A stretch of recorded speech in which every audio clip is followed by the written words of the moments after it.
Ada 2 surah di dalam Al-Quran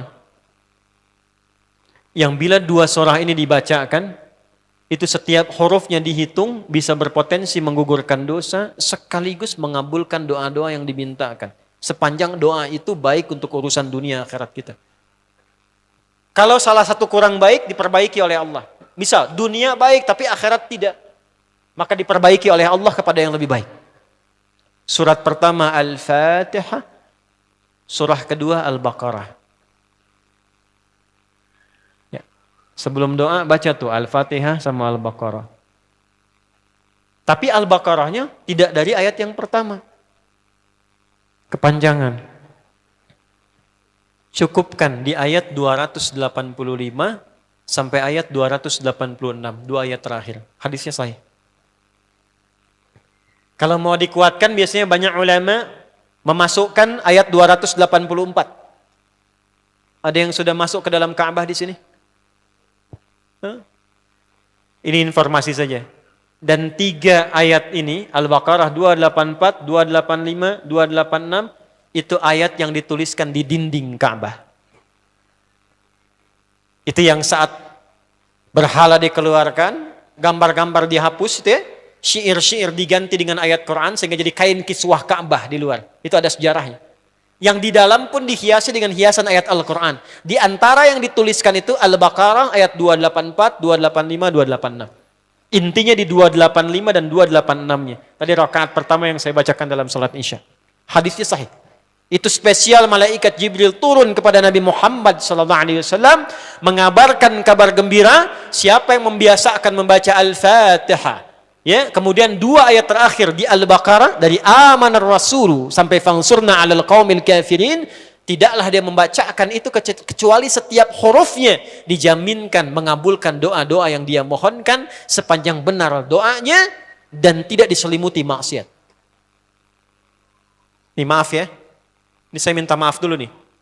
Kalaupun Anda benar doanya khusyuk sampai nangis, tapi ada selimut maksiat dalam permohonan doa itu pengabulannya mental lagi. Hadisnya sahih. Thumma dzakara ar-rajula yutilu as-safara ash'atha aghdara yamuddu yadayhi ila as-sama' fayaqulu ya rabb فقال رسول الله صلى الله عليه وسلم أن يستجاب لذلك فمطعمه حرام مشربه حرام ملبسه حرام وغذي بحرام فأن يستجاب لذلك رواه مسلم. Nabi mengisahkan seorang lelaki menempuh perjalanan jauh.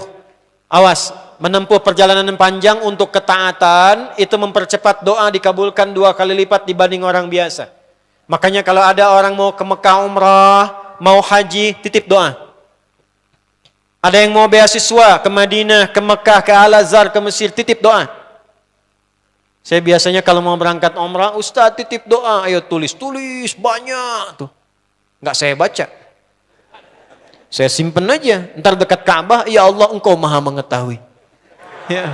Mohon kabulkan semua doa-doa ya dari teman-teman jamaah yang dititipkan dalam kertas yang telah mereka tuliskan itu. Simple Pak, daripada capek kita bacakan satu-satu. Dan alhamdulillah biasanya ya insya Allah terkabul. Insya Allah. Itu perjalanan jauh.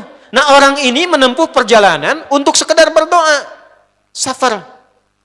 Ya, safar yang baik. Kemudian yang kedua, yamuddu yadaihi ilas sama, dia mengangkat tangannya ke langit. Ini saya tidak bermaksud mengajarkan ya, cuma menunjukkan prakteknya begini nih. Ada yang bisa bantu saya nggak? 1 orang maju. Cepat. Yang depan aja, depan. Jazakallah khair. Mohon pegangkan mic sebentar. Ya, terima kasih ya. Lihat sini. Gini. Nah, jazakallah.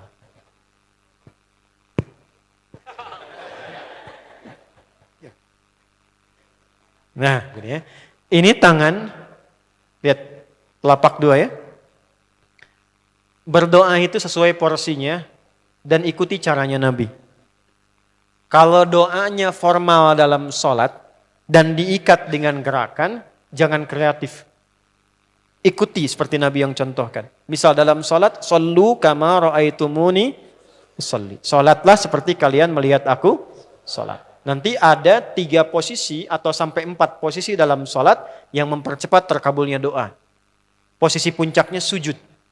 Hadisnya sahih, inna ma aqrabal 'abdi min rabbih wa huwa sajidun fa aktsirud du'a. Keadaan terdekat antara hamba dengan Rabbnya adalah saat sujud, maka perbanyak doa saat sujud. Tangannya posisi sujud begini, menempel. Jadi nggak usah begini. Oke, begini. Nah, ini di luar sholat. Di luar sholat, kalau berdoa, tangan begini. Lihat baik-baik ya. Ini kitabnya agak banyak, bahasanya panjang, saya berikan yang simpelnya saja ya. Baik. Ini kan teman-teman telapak yang kanan, yang kiri ya. Padukan begini. Ya. Lalu setiap Anda kan pasti punya garis yang kanan dengan garis yang kiri. Ada kan? Itu membentuk keseimbangan. Oh, ini bukan ilmu otak-atik ya. Ini ada sanadnya nih. Pertemukan dua garis itu sehingga seimbang tangan ini. Tuh. Ini masalah sederhana tapi poinnya penting sekali. Sudah? Cara yang pertama begini. Ini di luar salat dan bukan dalam posisi saat istisqa, saat minta hujan. Begini, sudah? Pertemukan. Lalu letakkan sejajar dengan dada di sini. Ya. Jadi kalau dada itu, ini posisinya, ini nahar di sini. Ini ada rongga dari bagian atas dengan perut, ada rongga kosong. Nah ini yang disebut dengan sodrun di sini. Ya, kalau kita meletakkan telapak tangan saat sholat begini, letaknya di sini. Yang ini perut, yang ini nahar. Doa itu di sini. Jelas? Semakin kita memohon dengan lebih sangat, naikkan sedikit begini. Sudah? Kalau istisqa, minta hujan, agak lebih tinggi ke atas. Nah ini cara mengangkat yang standar di sini. Untuk memohon. Jelas? Oke. Jazakallah khair. Nah ini, orang ini, dia mengangkat tangannya. Jadi, melakukan perjalanan jauh, mengangkat tangannya, ya muddu yadaihi ilas sama. Orang yang berdoa dengan mengangkat tangan, itu dijawab doanya oleh Allah lewat keterangan Nabi SAW, itu bisa kamakala 2 kali lebih cepat dibandingkan dengan orang yang tidak mengangkat tangan saat berdoa. Jadi Anda cuma sekedar doa dengan mengangkat begini, itu lebih cepat potensi dijawabnya dengan mengangkat doa. Ada seorang bertanya pada Nabi SAW, hadis sahih, ya Rasulullah, bagaimana pendapatmu dengan seseorang yang meminta kepada Allah dengan mengangkat tangan atau kamakala? Lalu Nabi mengonfirmasi, bertanya balik, bagaimana kalau ada seseorang memohon kepada Anda dengan mengangkat tangannya? Pak, tolong Pak, tolong Pak, tolong. Gitu kan? Di depan rumah Anda, 1 jam begitu Pak, tolong Pak. Kira-kira Anda beri atau tidak? Beri. Minimal kalau Anda nggak punya kemampuan, Anda referensikan atau beri sesuai kemampuan Anda kan? Angkat tangannya. Dia jawab, saya malu kalau nggak ngasih. Apa kata Nabi? Innallaha hayyun karimun.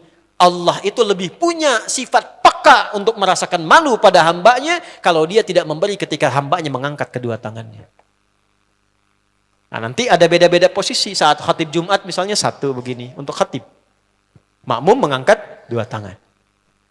Yang ketiga dia mengatakan ya Rabb, Asmaul Husna.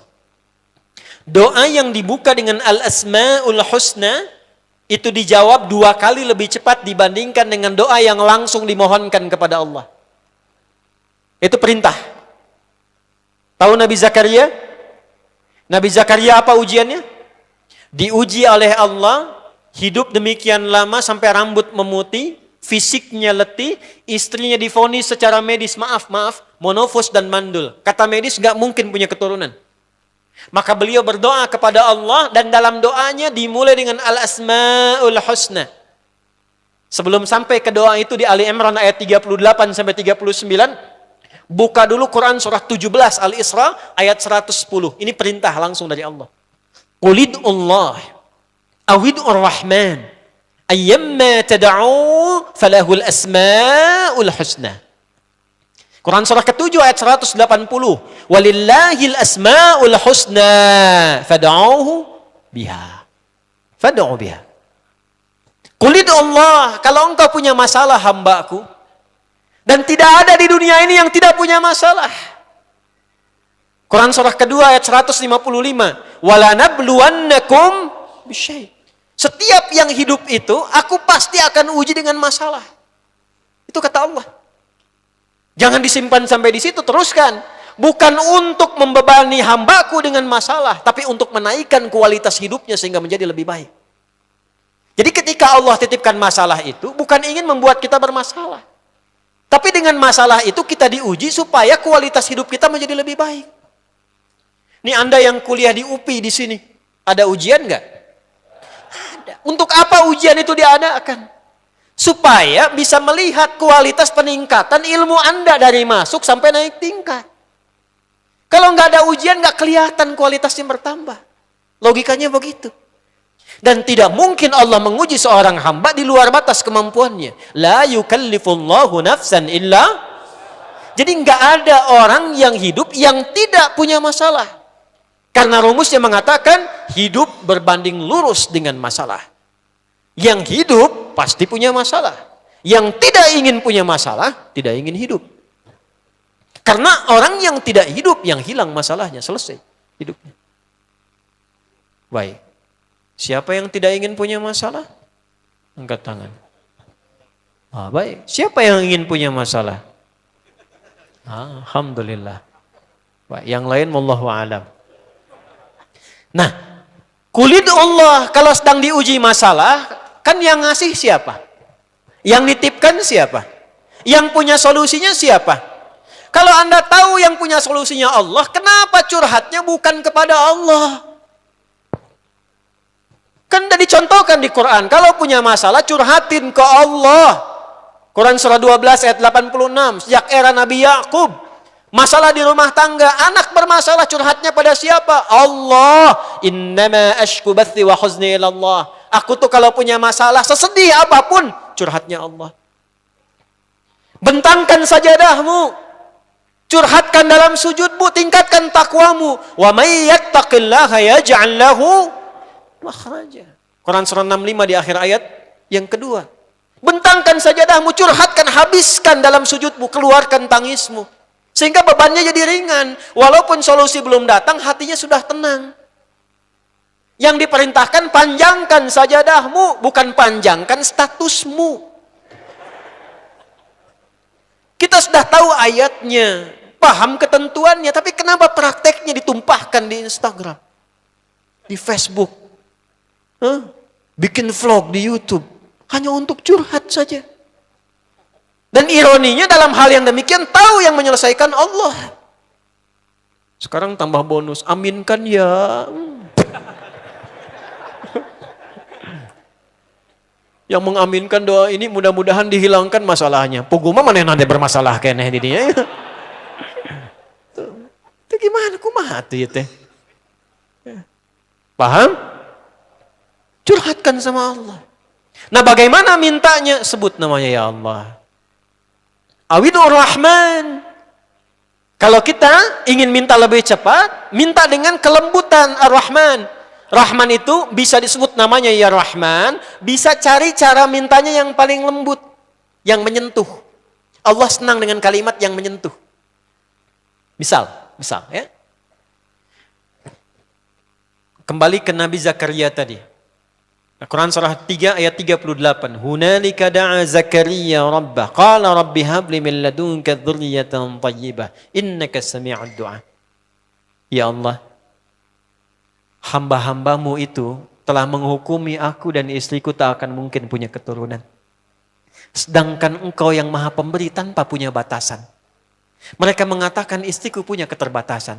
Maka aku memohon kepadamu yang pemberianmu tak ada batasan. Mohon ya Allah anugerahkan keturunan dari sisimu saja ketika mereka mengatakan tidak mungkin itu punya. Sungguh engkau yang maha mendengar doaku ya Allah. Perhatikan, kalau kepada yang maha mendengar saja tidak terkabulkan, mohon tunjukkan kepadaku saat ini dengan cara apa lagi dan kepada siapa lagi aku mesti memohon. Itu dalam banget. Ya Allah, engkau perintahkan aku berikhtiar mencari kerja, aku lakukan. Engkau perintahkan mengeluarkan keringatku dengan cara yang halal, aku kerjakan ya Allah. Engkau perintahkan aku jauhi yang engkau larang, aku lakukan ya Allah.